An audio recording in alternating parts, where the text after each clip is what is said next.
Hi, this is Dr. Ray Nanis with Optimum Wellness Solutions.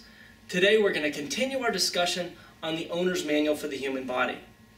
Remember, it's OWNNERS. And today we're going to discuss the first N. And it's probably one of the most controversial subjects in the history of healthcare. It's nutrition. If you go to the bookstore, I promise you're going to find everything from A to Z. We call it Adkins the Zone. Everybody has an opinion on what is it that we're supposed to eat, how are we supposed to eat, how much are we supposed to eat, how do we gain weight, how do we lose weight, what's going to happen with this whole nutrition thing, and most importantly, what is it that supports our body, or what is it that hinders our body in that goal, that obtainable goal of becoming more healthy. So I'm going to tell you right up front, I don't have a perfect answer. But I'm going to give you what we try to do and what I'm finding that works with the vast majority of people, because everybody's going to be a little bit different. We do need to look somewhat at your background, somewhat at your blood type, but I'm not a big fan of any of those specific ideas that we get too into those, but we can modify what we're doing based on your lineage, your history, if we know it. Some people don't even know it, because obviously there's people that have been adopted. They don't even know where their great-grandparents and things like that are from. That's okay. We still have a good answer as far as what do we do with nutrition.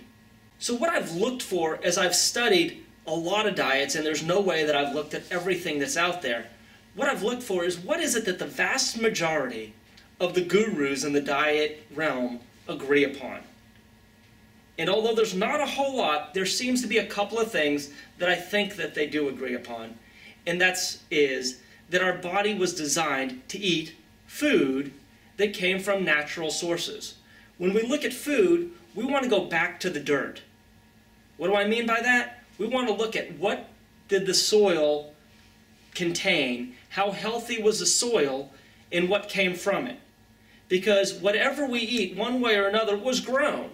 Whether it be an animal that ate grass or corn or whatever they may have eaten, or whether it be the grass, or whether it be fruits and vegetables, in all of these products, they're grown. The quality of the soil is the most important part. Our challenge is that we've toxified our planet. We have so many chemicals available that are damaging us. They may make it easier for the farmers to grow fruits and vegetables, although that actually seems to be a little bit of a controversy in and of itself. But what I'm really finding, what I really believe, is that the important thing is the quality of the food. The quality of the food is what matters beyond anything else. We want to strive for the most natural food. The most natural foods are going to be the things that have grown the way Mother Nature intended it to be. The way that our bodies are going to absorb it the most is when we're matching that energy, that frequency of nature.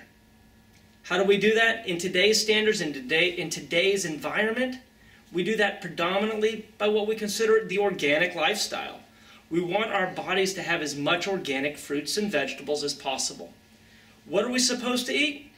Well, one of my mentors said something to me one time, and it's probably what's rung the most true to me, and it actually fit that string of truth that I've been looking for between all of the authors. We've always heard that you are what you eat. He said it this way: eat what you are. What do we mean by that? Let's take a look at the body. What's the body actually made out of? Predominantly protein and fat. That's really what we are. So where do we get proteins and fats? Mostly, again, from fruits and vegetables and from meat products. We really want to do things to minimize everything else that doesn't fit into that category. So what does that mean? It's eliminating as much as possible of the grains. So we look again at what I consider, or what we call, the paleo diet. The paleo diet is basically fruits, vegetables, meats. Really quite simple.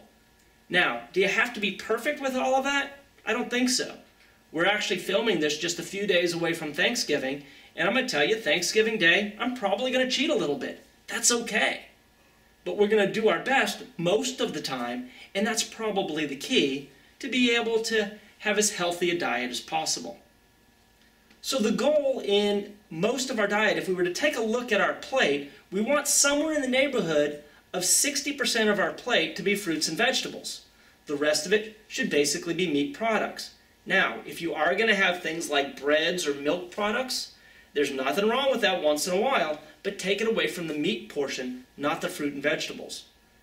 We've talked about in the owner's manual already how important water is. We're going to get a tremendous amount of water into the body from fruits and vegetables. For people that don't eat or drink water, they're at least hopefully having some fruits and vegetables because it's the other main way that our body will hydrate.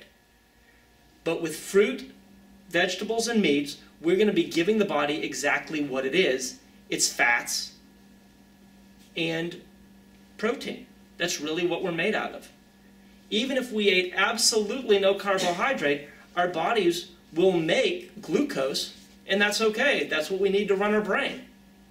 So we can spend a lot of time looking at every possible diet, but if you really want to look at the reason why do we want to have predominantly meats, fruits, and vegetables as the main portion of what we're eating, we want to go all the way down into the cell. The challenge that we have, if we look at the cellular structure, is a process called cellular inflammation.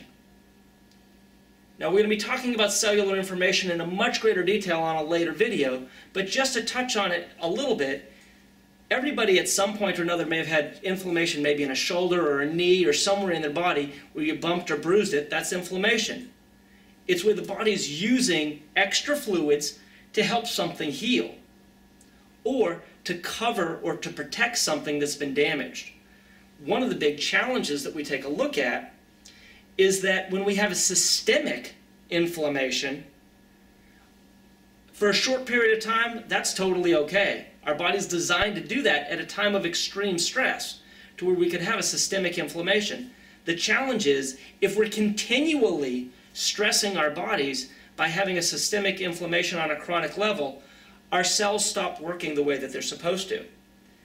Grain and most milk products create an inflammatory state. So we want to look at it from both angles. If we look at it from what are we supposed to do, well, again, it's that fruits, vegetables, and meats. Those are what we're supposed to be eating. If we look at it from what creates inflammation, it's predominantly grains and milk products. All of us have a challenge because we live in such a busy lifestyle. Many times it's so easy just to pull up to that drive-thru, order whatever is available, and consume that. The challenge is that actually food, or is it really not?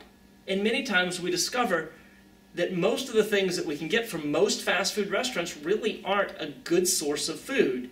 Not to say that it's the end of the world if you do it once in a while. Almost nothing is. That's actually the unique thing, and probably one of the great things about it, is you can pretty much do anything once in a while. What I'm talking about is what are we doing most of the time. So don't put too much stress or too much pressure on it, because the biggest negative thing we could do is spend most of our life worrying about the food.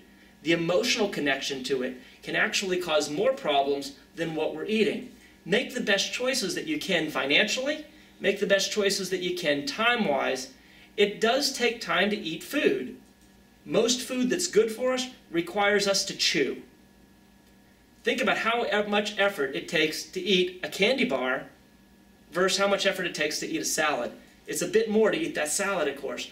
Our body's designed to chew the food that we need. That's what's supposed to happen. We're supposed to be able to do it that way. It does take effort. It's not something we can just shove down our mouth just to keep going for the day. Obviously, we can do anything for short periods of time. That's the unique adaptability that our body has. We want to give the body the chance to function at an optimal level. Remember, we had talked about the difference between health and sickness before. What we want to discuss is how do we eat to produce that optimum health. The way that we eat to produce optimum health: minimize inflammation, consume predominantly meats, fruits, and vegetables. This has been Dr. Ray Nannis with Optimum Wellness Solutions, delivering you your optimum wellness solution. Good simulated walk-off.